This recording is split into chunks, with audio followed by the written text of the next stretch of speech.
Presiden Prabowo Subianto mengklaim kasus keracunan MBG di sejumlah daerah hanya kurang dari 1%. Kita akan bahas hal ini bersama anggota Komisi 1 DPR fraksi PKB, Syamsul Rizal. Selamat malam, Daeng. Selamat malam. Terima kasih telah bergabung bersama Indonesia Malam. Lalu bersama pendiri sekaligus CEO Center for Indonesia Strategic Development Initiative CISDI, Diah Saminarsi. Selamat malam, Mbak Diah. Selamat malam. Terima kasih telah bergabung. Dan saya menyapa pakar gizi Dr. Tan Shot Ien. Selamat malam, Dok. Hai, selamat malam. Apa kabar? Luar biasa. Terima kasih telah bergabung di Sapa Malam. Saya langsung ke Dr. Tan dulu. Dok, selang 2 hari pertama Presiden bilang kasus keracunan adalah masalah besar. Sekarang dia bilang bahwa kasus ini hanya 0,00017%. Tapi menurut Anda, sejauh mana kasus-kasus ini dapat mengaruhi program MBG? Ya, jadi yang pertama adalah kita harus bisa membedakan antara kasus keracunan yang menyangkut nyawa manusia dengan dibandingkan dengan misalnya error pada quality control kalau di pabrik sepatu ya. Kalau di pabrik sepatu errornya cuma sekian persen, ya udahlah. Tetapi ini lebih bicara tentang nyawa manusia. Bisa dibayangkan kalau itu adalah anak yang kena adalah kerabat kita atau anak kita sendiri ya. Jadi sekali lagi nyawa manusia nggak bisa dihajar hanya sekedar hitung-hitungan statistik. Itu aja barangkali gambaran saya yang singkat. Kalau gitu saya ke Mbak Diah. Kalau begitu Mbak Diah, kemarin kan Anda mengatakan bahwa sebenarnya dari hitungan Anda itu lebih dari 7.000 yang mengalami keracunan. Tapi sekarang update-nya ada berapa, Mbak? Masih sampai saat ini kami masih memantau media, jumlahnya sekitar 7.368 kalau saya tidak salah angkanya. Dan satu persatu dari 7.368 itu nyawa seperti tadi Dokter Tan sudah sampaikan ya. Jadi rasanya tidak bisa direduksi menjadi hitungan angka yang hanya merepresentasikan soal statistik, karena kalau dalam ilmu kesehatan masyarakat dan kedokteran kesehatan itu sama, satu nyawa hilang atau satu nyawa terkompromis saja itu sudah terlalu banyak. Jadi sebenarnya itu tidak bisa direduksi menjadi persentase di bawah 1% tadi itu. Oke, Daeng Ical, cara pemerintah Presiden kali ini merespon kasus keracunan dikritik dua narasumber kita saat ini. Kasus keracunan jangan cuma jadi angka statistik. Nah, jadi sekarang apa yang sudah dilakukan dan juga didorong oleh legislatif terkait merespon apa yang sudah terjadi. Kasihan anak-anak kita yang keracunan makan MBG. Betul, saya setuju karena MBG ini adalah program strategis nasional. Programnya Bapak Presiden, Wakil Presiden. Dan program ini adalah simbol dari komitmen pemerintah untuk memenuhi kewajibannya. Dan simbol ini juga menjadi harapan masyarakat. Jadi bukan sekadar angka statistik. Karena begitu ada program yang tidak jalan, maka seperti memotong harapan masyarakat. Jadi dengan bahasa-bahasa yang ya eufemisme lah. Ini tidak cocok. Saya juga secara pribadi dan sebagai anggota DPR ini juga ikut mengkritik. Ya ini tidak bisa distatistikkan. Tetapi yang paling penting adalah bagaimana kita merespon kejadian ini, kemudian ada langkah-langkah perbaikan yang terukur, baik secara sistematis maupun juga untuk alternatif solusinya. Pak Presiden tadi sudah ada untuk quality controlnya, itu oke. Bagaimana seorang ahli gizi dilibatkan dalam proses-proses ini juga oke. Bagaimana pola distribusinya, bagaimana penggunaan bahannya, dan ini semua SOP-nya ini yang mesti diperketat sehingga ke depannya tidak ada lagi kejadian-kejadian yang kita tidak inginkan. Karena seperti saya katakan ini adalah program strategis, tujuannya luar biasa. Mulia banget tujuannya, luar biasa. Dan ini juga adalah sekali lagi simbol dari harapan masyarakat itu untuk mengakses gizi yang lebih baik yang sama dengan yang lain. Nah kami di Komisi 1 ini aspek pertahanannya kita perhatikan betul.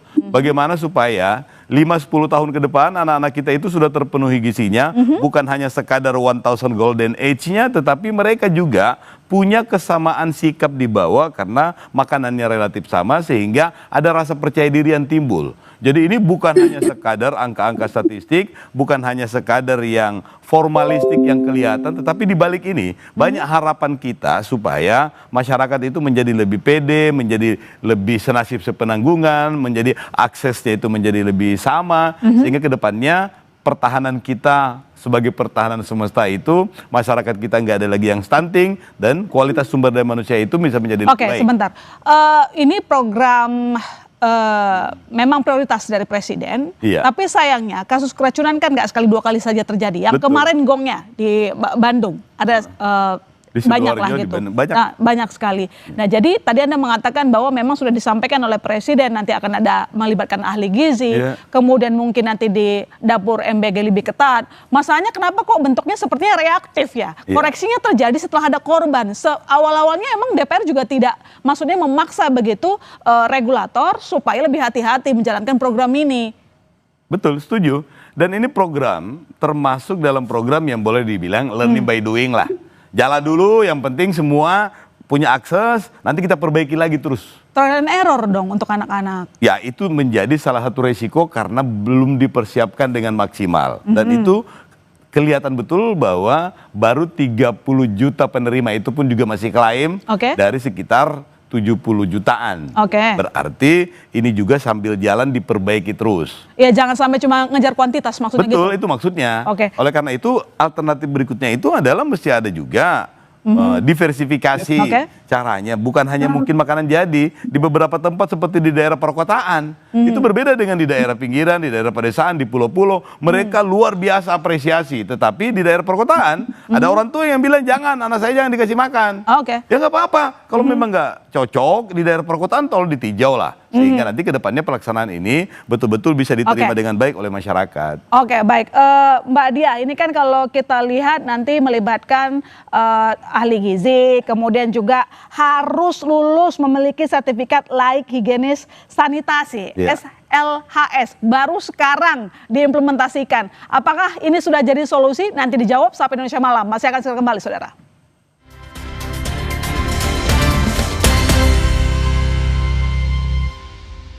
Viva hadiah miliaran. Cek tutup botolnya. Ada uang tunai, handphone, emas, sampai mobil. Cek tutup botol Aku Viva sekarang. Dari Wingsuit. Ini nih yang gue cari, Aku Viva. Ngelewatin teknologi yang ngejaga kemurniannya. Jernih banget, bikin sejuk di tiap teguk. Ini air mineralnya baik untuk tubuh. Aku Viva, murni, alami, dari Wingsuit. Mulai 25 kalsium 콜라겐 부르크랑 꿀리크리프 툴랑 크로포스 No worries 콜라겐 Susu steril dengan 1000 mg kolagen dan kalsium, kulit no keriput, tulang no keropos. 콜라겐 susu awet muda.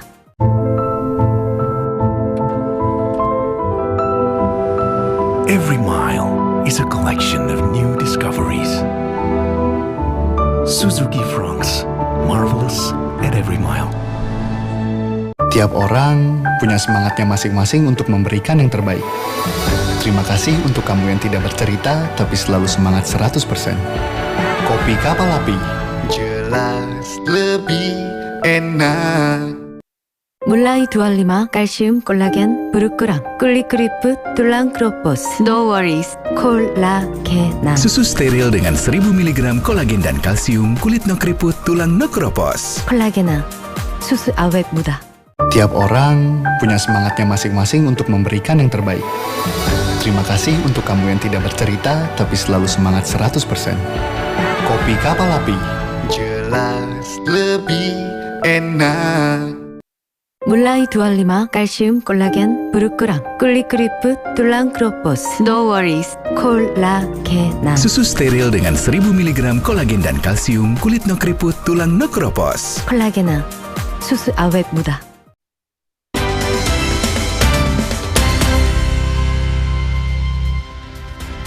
Kita lanjutkan dialog kita di Sapa Indonesia Malam. Mbak Diah, seperti yang saya tanyakan sebelumnya, bahwa memang sudah ada sejumlah solusi yang diberikan, salah satunya harus ada ahli gizi, lalu kemudian lulus SLHS begitu. Apakah ini sudah menyentuh atau jadi solusi yang tepat, lalu kemudian mungkin apakah Anda punya data-data baru, temuan yang sebenarnya belum terbuka di publik?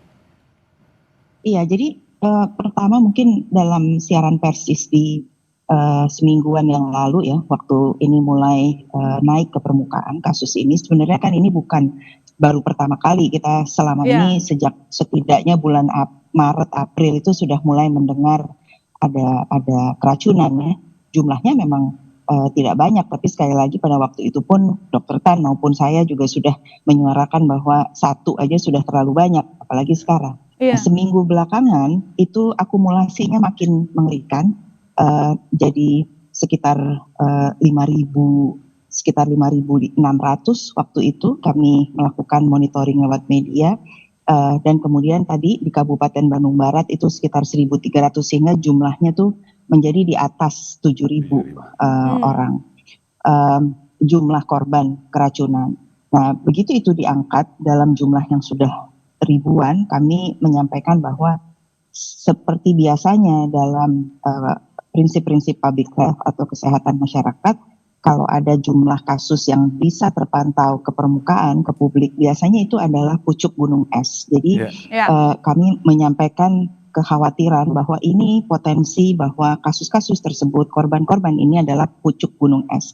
Seperti kemudian kita perhatikan juga sekarang lebih sedikit yang naik ke permukaan. Jadi melakukan media monitoringnya juga perlu lebih ke mana-mana. Jadi tetap kami dalam posisi bahwa ini sebenarnya lebih banyak angkanya, tapi yang naik ke permukaan jumlahnya 7.300 itu epidemiolog maupun public health, ahli-ahli public health itu pasti paham konsep ini.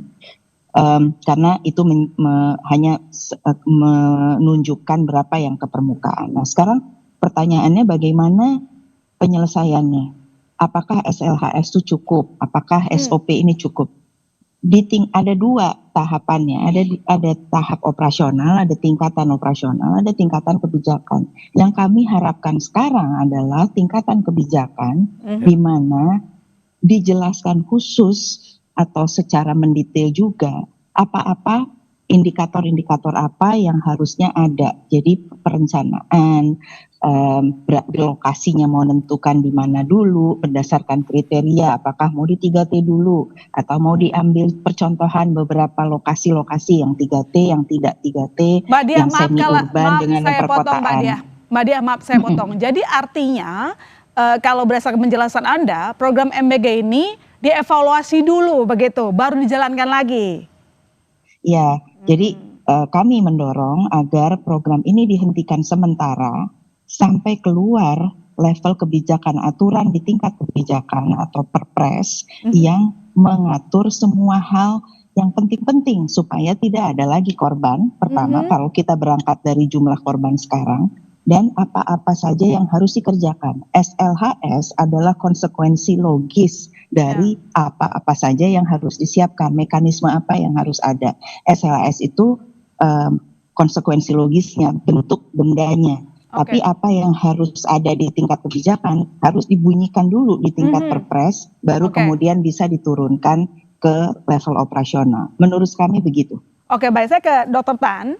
Presiden kan juga mengatakan dapur MBG wajib sediakan alat uji makanan. Apakah ini sudah menyentuh hal dasar? Karena kemarin waktu Anda di DPR begitu vokal mengkritik menunya yang bahkan nggak bergizi untuk anak-anak. Ya, jadi masalah-masalah makanan beracun ini kan sebetulnya bukan tentang apa yang terjadi di dapur. Ya, di dapur itu barangkali salah satu bagian gitu loh. Tetapi perjalanan dari dapur menuju ke penerima manfaat itu jaraknya begitu panjang, dan tolong diingat bahwa begitu makanan selesai diproduksi itu tidak langsung dikonsumsi. Nah, ini menyebabkan kenapa terjadinya suhu kritis 5 sampai 60 derajat, dan itu menyebabkan kenapa bakteri itu mudah tumbuh. Itu satu. Dan yang kedua yang lebih penting adalah betul loh di dapur-dapur SPTG itu ada ahli gizi, jangan salah, ada ahli gizinya, nggak perlu ditambah, nggak perlu dipertanyakan. Tetapi seorang ahli gizi mengurus 3.000 porsi, wow, itu nggak masuk akal sama sekali gitu ya. Jadi perlu dipertanyakan juga, bukan cuma sekedar laik tidaknya seorang ahli gizi yang notabene masih muda harus mempunyai tanggung jawab sebesar itu yang barangkali sebelumnya belum pernah bekerja di tempat lain. Ya, jadi ini adalah suatu penerapan HACCP yang memang harus betul-betul diawasi. Dan sekali lagi, ini bukan tentang bicara tentang keluarnya surat izin mengemudi ya. lalu kemudian diburu-buru supaya SLIS-nya itu keluar, izinnya keluar. Tetapi tentang bagaimana kalau sudah punya izin, lalu pelaksanaannya, asumsinya apakah betul-betul sesuai dengan apa yang diminta oleh surat kelaikan tersebut. Kembali pada Anda. Ya, jadi apa faktor dasar yang harusnya segera diperbaiki oleh pemerintah terkait dengan program ini? Jadi kalau menurut hemat saya betul seperti kata Budiah tadi bahwa dapur-dapur yang memang sudah bermasalah, ayo kita berhentiin dulu deh. Kalau perlu dilakukan simulasi, jadi jangan langsung gegap gempita lalu kemudian yuk kita mulai lagi dengan adanya secari kertas izin gitu ya. Tetapi kita simulasikan dulu bagaimana orang-orang kita terbiasa menggunakan perangkat seperti kayak penutup kepala, lalu kemudian sarung tangan ya. Ngomong soal sarung tangan aja menarik. Kenapa orang Indonesia pakai sarung tangan? Dia takut tangannya kotor, padahal tidak gitu loh ya. Tujuannya adalah supaya tangannya tidak mengkontaminasi makanan yang sedang diolah. Ya, jadi ini kan menarik sekali gitu loh. Kembali pada Anda. Jadi menurut Dokter Tan, saya minta jawaban singkatnya adalah minta berhenti dulu sejumlah dapur yang bermasalah, atau seperti Mbak Diah tadi, bahwa berhenti dulu program MBG-nya, evaluasi dulu, baru kita jalankan lagi. Dokter Tan di mana? Ya kita lihat aja dengan ke depan. Ya kalau saya lebih cenderung untuk dapur-dapur yang sudah bermasalah dan potensial bermasalah. Jadi itu sebabnya kenapa supervisi monitoring itu harus penting. Ya jadi kita lihat mana yang potensial bermasalah dan mana yang bermasalah. Yang udah bagus yuk kita teruskan dengan menambahkan efek supervisi dan monitoring serta evaluasi. Itu tidak boleh lupa. Deng Ical, ini banjir kritik mulai dari dapur sampai kebijakannya sih dari atas dianggap salah, supervisinya kurang. Jadi kemana legislatif harusnya kan bisa mengawasi ini? Sampai level dari grassroots sampai di atas kritiknya banyak sekali. Nah itu. Saya di lapangan udah beberapa kali ngumpulin semuanya. Pola koordinasi antar instansi, bagaimana kontribusi dinas pendidikan di daerah, badan gizi di daerah, dinas ketahanan pangan, bahkan sudah disupport oleh TNI, Polri, ASN semuanya. Temuannya gimana? Artinya pola koordinasi itu masih lemah.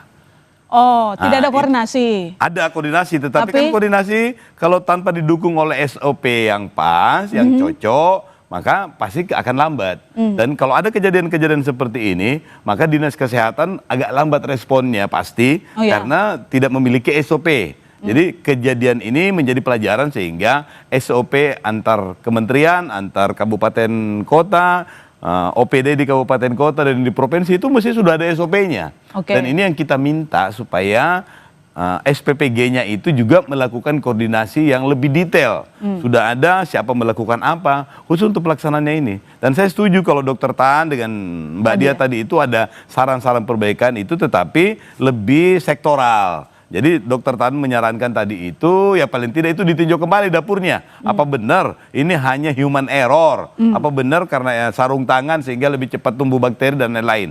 Jangan-jangan nanti ada SOP yang berubah. Ada SOP yang tidak dilaksanakan. Nah ini yang penting, sehingga ke depannya saya sendiri secara pribadi sudah menyarankan, ini bentuklah badan pengawas di tingkat lokal, di tingkat provinsi, bahkan di tingkat nasional. Badan pengawas inilah nanti juga itu yang akan memberikan saran-saran, yang akan menerima keluhan dari masyarakat, dan itu bisa dipertanggungjawabkan. Semacam yayasan lembaga konsumen yang melaksanakan perlindungan konsumen. Tetapi tujuan... Kan tim investigasi katanya mau dibentuk tuh. Iya, termasuk tim investigasi ini juga, kalau sifatnya parsial semuanya, jadi pemadam kebakaran, itu menjadi tidak sistematis, dan responnya juga menjadi tidak terukur. Oleh karena itu bisa dipermanenkan dalam bentuk kelembagaannya itu mungkin menjadi lembaga kuasi publik.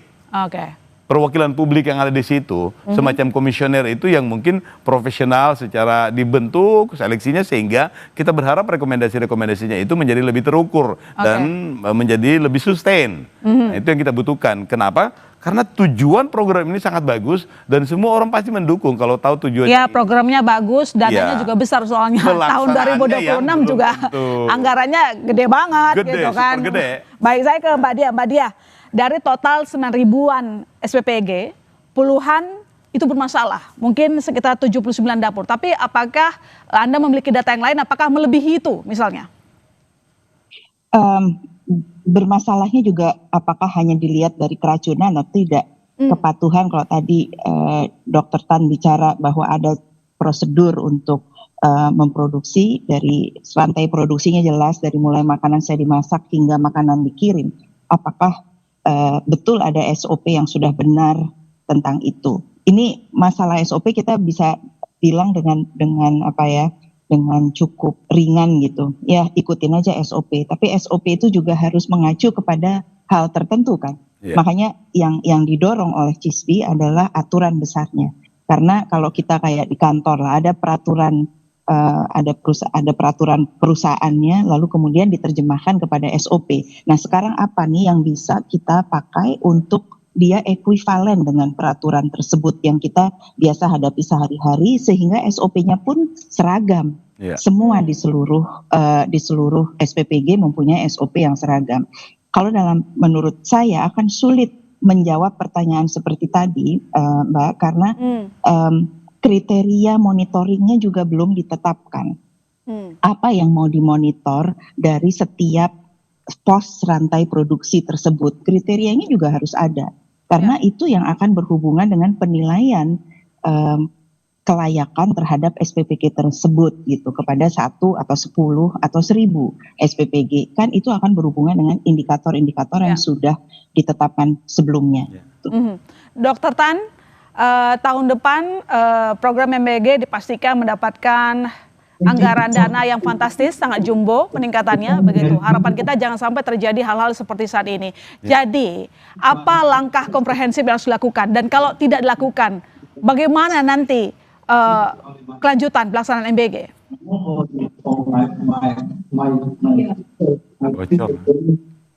Dr. Tan? Ya, saya akan lebih menganjurkan supaya anggaran yang fantastis itu coba kita arahkan kepada wilayah-wilayah yang sama sekali belum mendapatkan jamahan dari MBG dan sebetulnya membutuhkan. Seperti misalnya wilayah, ya halo, apakah suara saya terdengar? Terdengar. Lanjut, Dok. Oke. Sebentar, saya mau pindah sebentar. Apakah suara saya terdengar? Bagus, jelas, Dok. Bagus, halo. Dok. Lanjut. Jelas ya, alhamdulillah saya pindah tempat sekarang. Ya, barangkali dana bombastis itu bisa kita tujukan kepada wilayah-wilayah yang sebetulnya lebih layak mendapatkan MBG. Sebut saja seperti kayak daerah 3T yang selama ini belum terjamah. Dan untuk daerah 3T barangkali strukturnya tidak menggunakan SPPG seperti yang ada sekarang gitu loh ya. Sebab bisa saja menggunakan dapur-dapur dari atau kantin sekolah yang kita kemudian kita bina, kita awasi dan kita kita monitoring gitu ya. Sebab itu adalah wilayah yang memang sulit untuk terjangkau apabila SPPG itu merupakan suatu dapur yang terlepas sekian kilometer dan harus dilalui dengan kendaraan misalnya sampai makanan itu bisa diterima oleh penerima manfaat. Kembali pada Anda. Baik, terima kasih Dr. Tan, terima kasih Mbak Dia, terima kasih Deng Ical telah bergabung di Sapa Indonesia Malam. Terima kasih banyak. Jangan kemana-mana, kami masih akan segera kembali.